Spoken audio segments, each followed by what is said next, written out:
One resource available to Mizzou students is Disability Services. Disability Services is located in the basement of Memorial Union. Disability Services will help set you up with a counselor and find accommodations to help make school more manageable.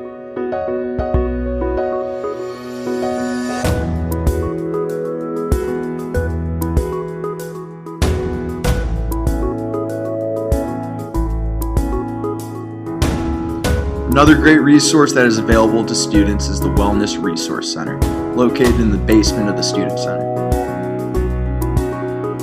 The Wellness Resource Center is a place on campus where students can relax, do specialized activities to relieve stress, and process with other students.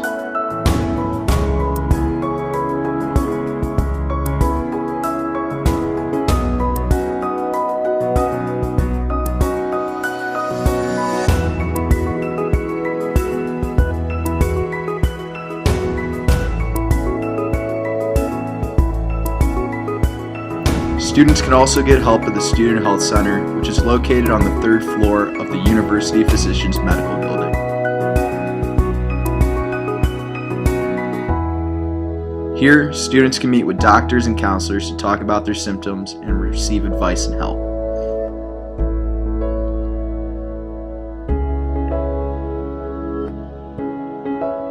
One anonymous student says, "I would not have made it through Mizzou without the help of Disability Services."